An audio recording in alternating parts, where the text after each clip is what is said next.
Hello and welcome back to Spiritual Soul Centre. Thank you so much for joining in to the YouTube channel. We really appreciate all the feedback and all the people that tune in all the time and leave all the comments and everything, because it just helps us build up the channel and build up the context for the channel. So again, as always, I just want to express my gratitude for everyone that tunes in and everyone that leaves any feedback or anything. It's really appreciated. So today we've got a beautiful new guest on. I really wanted to kind of expand the types of people we was having on the channel and to really kind of cover different aspects. As many of you guys know that follow me, I cover various different aspects in both spirituality, in healing, in life, in music. So for me, I think it's kind of a little bit of a time to express other people's opinions and get in touch with other people that are doing this light work in different methods and spreading this energy and this kind of potential through different means. So I'm seeing this lady on Instagram. She's called Trish. She's awesome. And anybody that knows me, I've got another Trish. So this is a different Trish, but she's so cool. And her Instagram handle is the Boss Bitch Birthing Coach. And I just thought that was so cool. And she's got some really awesome information on there. She's a hypnobirthing coach and she's a trainee doula. So a lot of the things that I'm in alignment with the visions for birth and women empowerment and physical empowerment and reclaiming back the bodies. So it really did align with me, a lot of the visions and a lot of the things that Trish was talking about. So I felt it was quite a good time, reached out and felt, do you think it's aligned? So this was all aligned. So this is how we got in touch. And I'll pass that over to her and let her kind of give a bit of an info into what she does and what she's about. And then we'll get on with it today. So I'll introduce you to Trish, if you want to say hello, sweetie. Hiya, I love that. That's quite brilliant. Okay, yeah, so my name's Trish. I am the Boss Bitch Birth Coach. I originally started out with a different name because I got into hypnobirthing and I felt it was very calm and peaceful and nice, but it didn't really align with me and the message that I wanted to get out. So I went down a different route with the Boss Bitch one, which I know won't be for everyone, but it will bring the people that are meant to work with me to me. And the whole aim of it is to just really empower women to feel excited, feel, that their bodies can absolutely do this.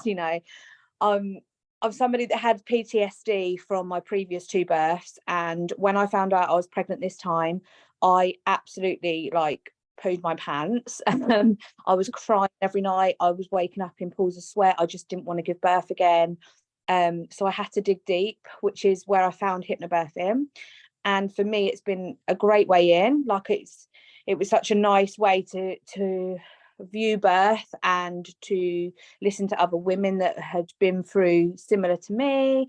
And we were doing these positive affirmations and breathing.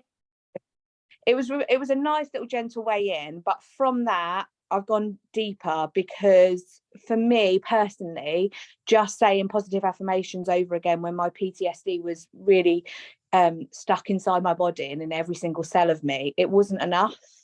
I needed to heal on a cellular level, which is where I think sometimes it can go wrong, not wrong, but it can be hard for women who've gone on a hypnobirthing course and then maybe not had the outcome that they dreamed of. But I just think sometimes we have to go a bit deeper. So that's the message that I want to get out and just help to empower women.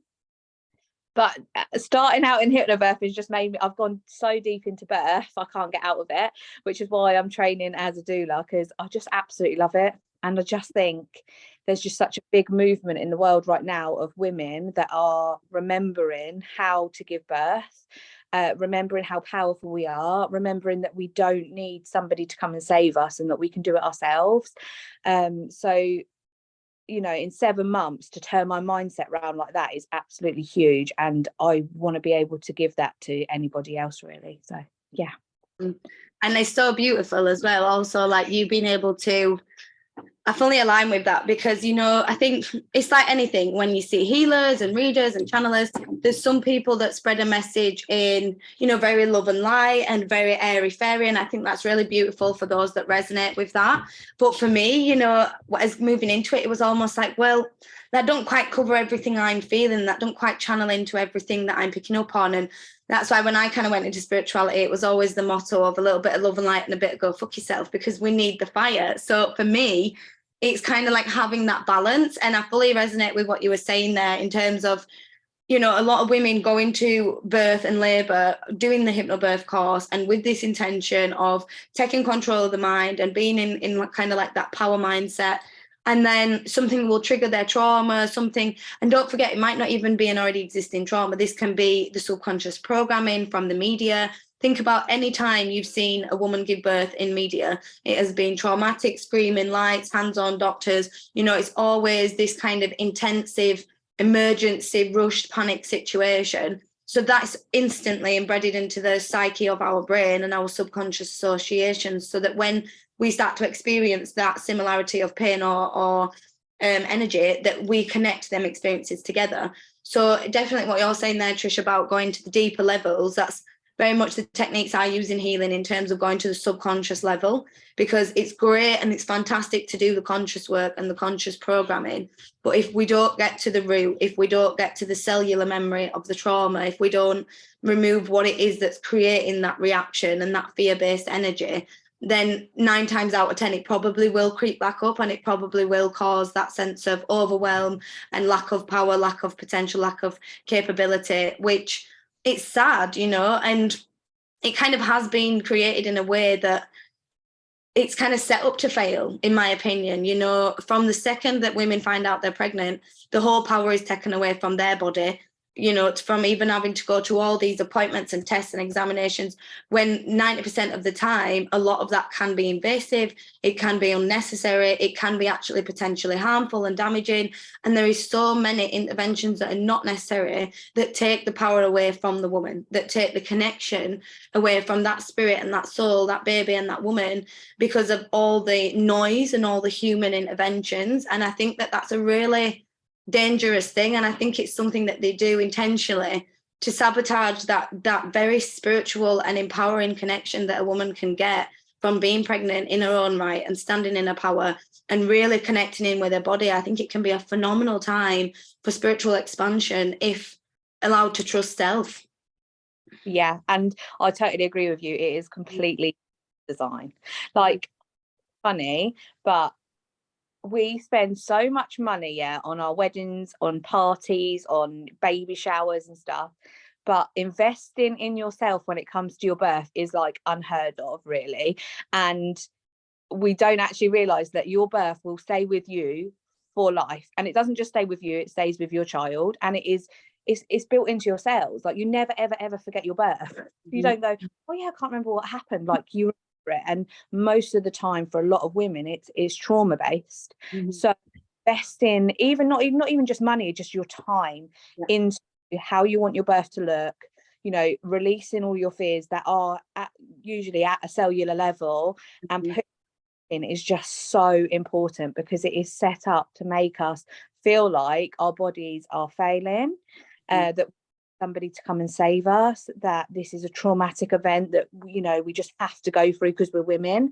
It's very rarely like empowering. Like, you don't tell people you're pregnant, they go, oh amazing, you get to give birth, that's amazing. Do they go, oh shit, you've got to give birth. And there is so much fear. Like, you know, I was quite shocked to understand the depth of the fear that is ingrained in people, and also that is then put upon people instantly. From the second that people, you say, oh, you're pregnant, or, you know, people that they say that you know are pregnant, it's an instant fear-based associations of, oh, well, what about this and what about that and what you're going to do, and straight away judgment, criticism. And as much as they're in trauma and they're in pain, and I understand this, however, there's a projection of their pain and their trauma, like, oh, well, I've never been validated for mine, so I'm going to put it upon you and really traumatize you so that you validate how bad mine were when you go through that. And it's so sad, because we'd never, if we'd have a bad experience in therapy or a bad experience, you know, doing something for the first time, we would never implement that fear upon someone else, because that was our experience, you know. And I think there is so much fear that is pushed upon women, and it can rock even people that are very solid, even people that are very confident and in control and in power, because they're confident in themselves.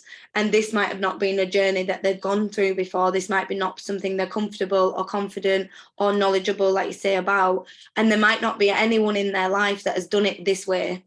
So this may be the first person, the first time that they are choosing to not follow a usual mainstream method. And the way in which that looks is really scary. And I think people need to understand that there is no necessarily right way to do this. You just have to listen to your intuition and into your inner heart, because if that can lead you to a place of inner healing and inner progression in your own life, then surely in birth and childbirth and labor, that's the whole point in being able to get there, is to being able to trust in the inner self to achieve that point. Yeah. And when you were saying about like women like to tell their stories to other pregnant women, even if you don't realize you've taken that into yourself because you're not bothered, because you think, oh, do you know what, I'm going to wing it, it doesn't matter, like something we have to do, some of that will have been stored. And then the minute the sensations arise and the surges come, all of these fears that you haven't addressed because you didn't realize you'd taken into your psyche are just going to start to show. So from like a very young age, people spoke about birth around me from a very young age. Do you know what I mean? It's something that's just, it's always been known that you lie on your back, you scream, you're in pain for hours, but it's all right because you get a baby at the end of it, so there was so many stories I'd already took in previously without realizing, until it comes to giving birth and you go, oh shit, this is it, this is the real thing, oh my god, it's going to be horrendous. Like, so people that think that they can just wing it as well usually end up in a fearful state as soon as the surges arrive. So I just really feel like the message out there should be about how important it is to invest in your pregnancy, your labor, and then postpartum as well, because we've forgotten about birth when the and help, and the mum should rest and baby should rest, and it starts from the minute you conceive until way after you've given birth, the whole story. So I just think getting that message out to people and saying that this is really important, this is going to last forever, in your cells, is that's what I want to do. That's my aim of just. No, I fully agree with that, and I think you're really contributing to helping people remove that ancestral trauma and helping them kind of break them cycles of generational trauma kind of before they're happening, because there's a lot of women I know that their labours were 20, 30, 40 years ago, and they think back and still with trauma, still with, shivering and, oh God, that trauma response is still clear, evidently so clear. And then their generation before them, same. And it's such a sad thing that so many women continuously before us have had to experience this. Like now we have a lot more of a right to speak up, which is amazing, but it's horrendous as it is now. So if this is better than it was, then wow, no wonder there's so much generational trauma trapped within our wombs, trapped within our children's womb, trapped within the generation before us. Because like you said, that pregnancy is not just an experience you go through for them 9 months. It's something that then is locked into themselves, and then in the next pregnancy, or when other people that them cellular memories are re-triggered and re-brought up. That's why years later, when mum have had babies and the grandmothers now, and then they see the baby, they get that natural energy. That energy comes back because it's a reconnection with that frequency.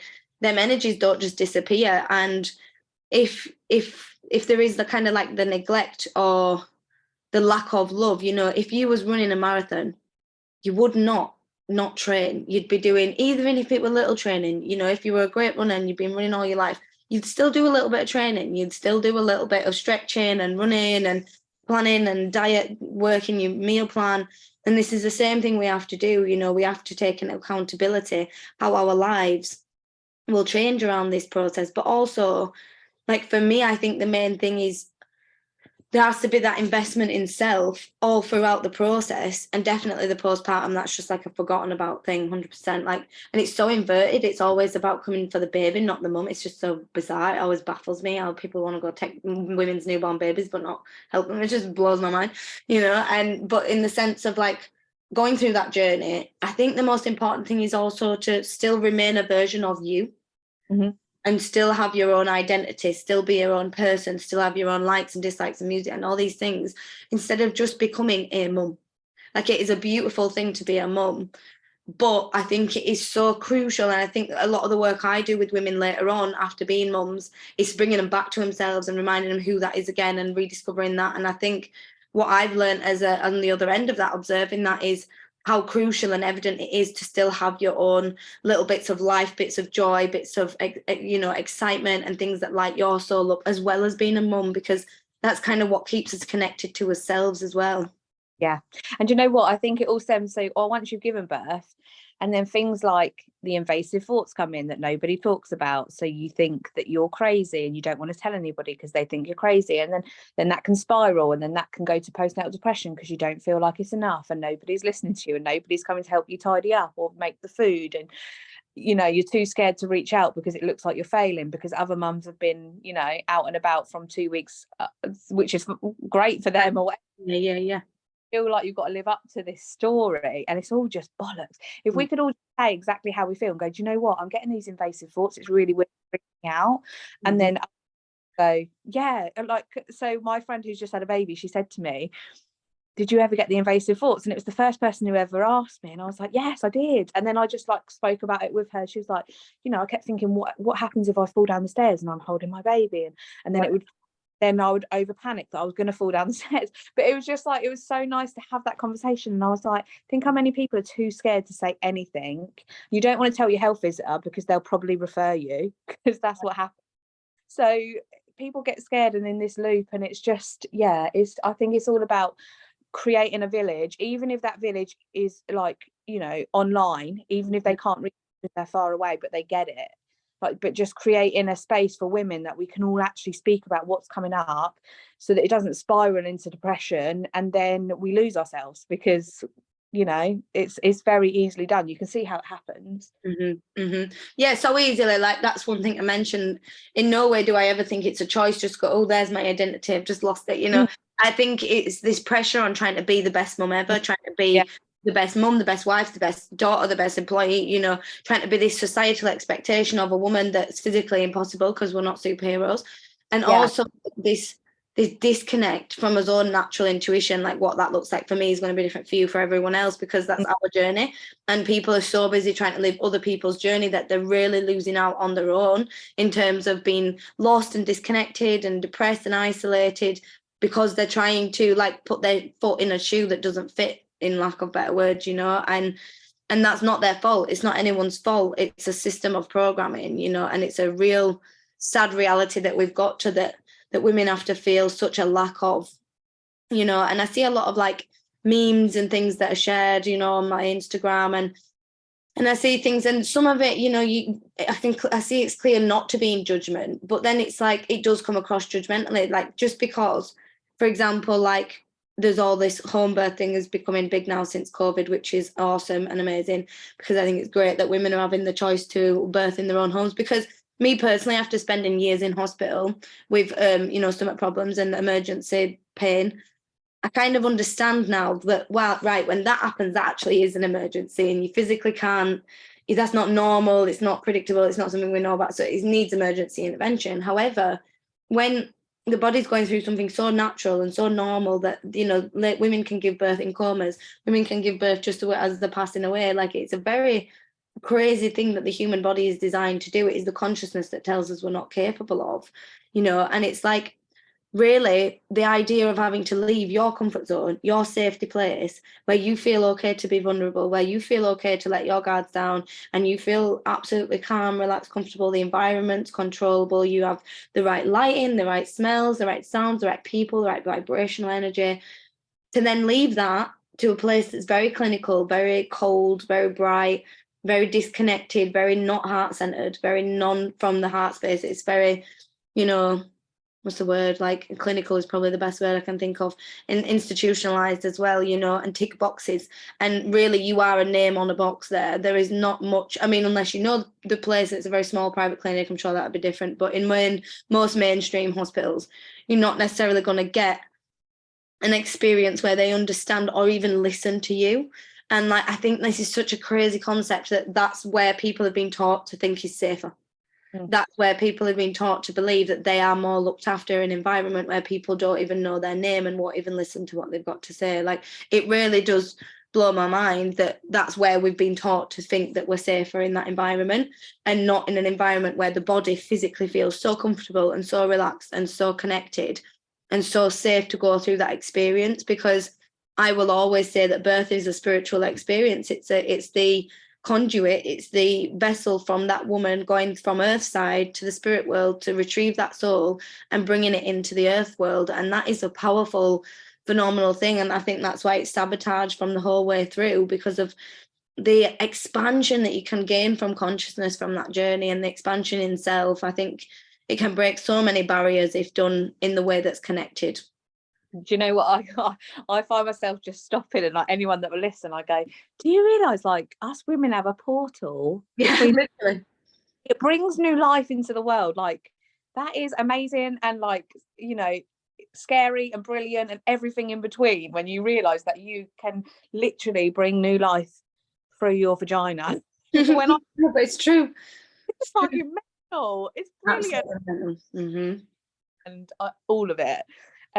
But when you said about the hospital staff, one thing as well that comes up for me, which I feel really sad about, is that most women believe that the healthcare providers and, you know, doctors and midwives and everything in the hospital are giving you a tailored service for you and your baby. So like when they're telling you like, right, we need to give you XYZ and you need this and this, most women believe that that was what's best for them and their baby, and don't realize that it's actually like under this big umbrella, you know, boxes, and telling everybody the same thing. It's like it's universal, it's not personable.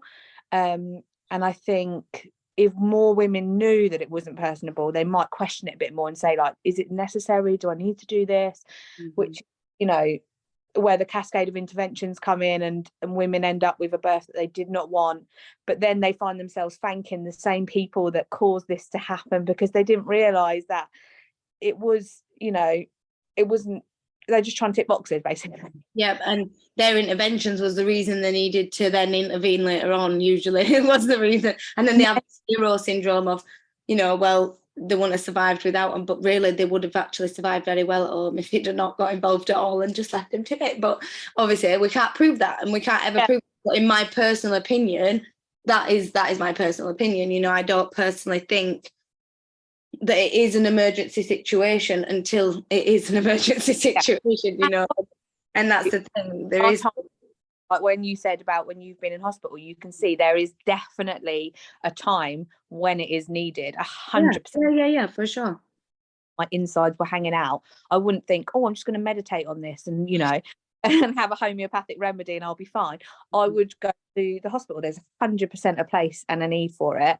And you know, are very grateful, but there is a lot of unnecessary interventions, a lot of trauma caused from like the interventions. And we're feeling powerless, feeling like their bodies didn't work, you know, with that forever. And yeah, I just think now I can see the movement. Now I've got into the birth world, I'm just so excited for where it's going to go. Like, I just really love them. I think. No, and I'm really glad, and I'm really also glad there's people like you in this industry, because in the same thing as like spirituality, there is a lot of like ego and judgment, and I think there's a really thin line. You know, I personally have a lot of opinions on the way I would do it and the way I would go, but I've been through experiences that not many people have. So I suppose I have experiences and knowledge that I know I have in my little toolkit that provide me with more of an opportunity and awareness and experiences and knowledge that other people don't have. So there is definitely, I'd probably be more on the extreme end to most people's opinions. However, that does not mean to say in any way that I think there's anything wrong with anybody going and doing a hospital birth with all the interventions, whatever they find comfortable to their soul. That's what they're meant to do at that time. Like me personally, it's not for me. And if I was get asked for my professional opinion or my personal opinion, I would say that. However, nothing is right or wrong. It's just based on what's right for our souls and right in our own energies. Obviously, we can have our opinions on what's been going on for women, because as working with someone who clears trauma, and obviously someone that clears trauma as well in regards to birth, Trish, we are aware of the roots of this trauma and where this comes from and the common patterns that have been created in this. So I think we can speak on behalf of that and saying that a lot of women's bodies have been not like taken away. The power has been taken away from their own self, and they don't believe they know best about their own bodies. They don't even believe they know their own bodies, you know. And the power of the mind is, I think, the one thing that is targeted the most in society and in reality and in the environment in which we live in. I think as mind is targeted and brainwashed and programmed and channeled with every parts of media and propaganda that they can find in regards to every different little aspect.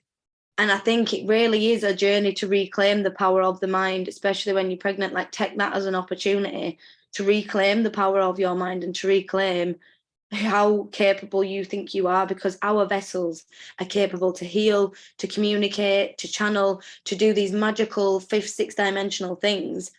But we're just not being taught that, and a lot of us are the first ones to bring that in, to tap into this ancestral knowledge and this wisdom and this plant medicine and this physical medicine from the earth, from source and Mother Nature. And it's all new to us. Even though it's old, it's new to us. So, you know, we kind of just got to let ourselves flow with it. But really, you know, amongst pregnancy, or if you're observing someone who's pregnant, or if you're a partner of someone who's pregnant, really take this time to kind of hold space for the woman or for yourself, you know, create a sacred space in self and really go deep within self on what's your role in the expansion period at this time. What can you provide to the mother, if you are the mother? Kind of what can you bring to yourself to honor your needs at this time? Yeah. And also it is really important to remember that you could, you know, give all of this information to a woman who would still rather choose to be in hospital, or they could end up with an emergency C-section and see it as a positive because they felt informed and made all their right choices. Like, what somebody else's birth is meant to look like is definitely up to them. Yeah. I just really believe if we could just give people the other side, so they get this side and then they make their own choice, then that's ultimately exactly the birth that they were meant to have. So that is really important to remember, that because some people will still prefer, you know, some people might have been through abuse and they don't want to give birth vaginally and would rather have a C-section. Some people might be so scared to give birth that they would want a C-section, like whatever you told them about any of it, you know. And it's just really important to remember that what my perfect birth is going to be different to yours, isn't it? Next to the next person, to the next person. But just getting it out there that we do have a choice. I mean, it doesn't have to just look like black and white in one way. Yeah. And then their own decisions and do what's right for them. And I think that's really nice to that's what informed consent is. So informed consent in the medical industry should be that you know all the potential risks, all the potential benefits, and you've been able to weigh up them options with a clear perspective without bias or interference or manipulation of the mind, and make informed consent. In my opinion, we're not given informed consent by a lot of the big pharma industry. This is from my own personal experiences as well. We're not given that a lot of times. So I think we don't even know what we're being given, what the side effects are, what it'll do. I have actually asked many times and been told, don't worry about that, you don't need to know, and had to physically, like push on the fact that I want to know, because I demand would be the right word, you know. And this is the thing, I don't think we are given informed consent. So I think there's a reason why people like you are like beating the drum like I am in other aspects, because it's like, hang on, okay, you can still make your choice, but do you have informed consent? Because right now they've only been shown one way, one programming, one message, which is fear. That's it. So if we can give them one other option, if they still want to choose fear, that's absolutely fine. But at least we've given them informed consent. And I think that's really the message that is so important, you know. And I don't mean that if people still want to choose fear. I'm saying, this is my personal opinion, for me, that creates fear within me. The thought of having a hospital birth and going down that route would create a fear-based reaction in me 10 times more than having a home. But that's just my personal response to that, you know.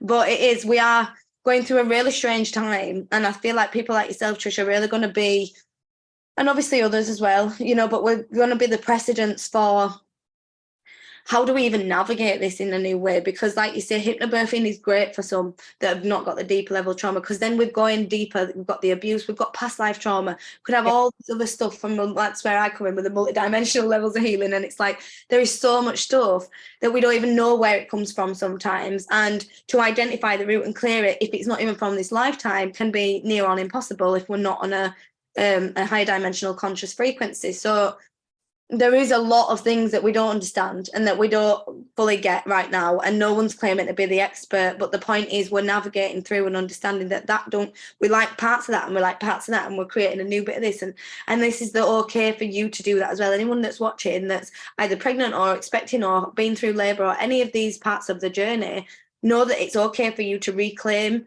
your power and reclaim your voice and listen to what feels right to you. Even if everybody around you is telling you it's wrong, you know what's right in your soul, you know what's right. And sometimes you just have to listen to that calling, because there's a reason you've been given the calling. Do you know what, as well, keeping your like space really clear as well. So like, don't tell everybody your plans. Yeah. Or tell you what to do, but you know, like that, it's just something good professional advice. Is I needed to stop telling people my plans, because they put all of their fears onto me. Yeah. And then I would have to, so I'm doing all of this other stuff to get rid of my PTSD, and then there's new stuff coming, and I'm like, right, this is not your thought, this is somebody else's thought. But it takes me sometimes a while to cleanse it, clear it, move it away from me, because, or like, you know, it stores again somewhere. But that's normal. That's part of being a human being, because we're so layered and we're so programmed that we don't even know we're triggered or have that response until it comes up. And that's the beauty of it, because that's how we find the different layers. And that's obviously how you're helping others navigate through, is by hitting deeper layers in yourself, going, oh shit, that's come back up, I need to go back there, is being able to help other women do that as well. And that's the same thing I do. And I think that's what makes a really great healer, a really great light worker, whatever you want to call it. Love that. Yeah, it's beautiful. But that feels like a really good place to end. Yeah. And I would love to have, on in the future, and we could talk more about the ancestral wisdom, the ancestors, ancient wisdom, and kind of a bit more of that energy, because that's really beautiful, I think, channeling in at the moment. And I really feel the calling from the ancestors and the energy that they're bringing through at the moment, and the women wound that are wanting to heal. So I would love to get on and talk a little bit more about that in the future as well. Yeah, that'd be lovely. But yeah, so that's really cool. Thank you so much for joining me. Anybody that wants to get in touch with Trish, I'm sure she'll be offering. Do you offer your own personal services, one-to-one, things like that? Yes, Yeah, I do. any of them will be available through Trish's social media. They'll all be available under the links in the description under the video. And yeah, I'm really grateful for coming on. Thank you so much. We'll look forward to speaking to you again in the future. I'll stop this recording now, and then we can have a little quick catch up before we get off, and then I'll let you go because I know you've got an appointment shortly. But again, thank you for coming on, and I appreciate it so much, and hopefully we'll see you again in the future. Thank you. Awesome.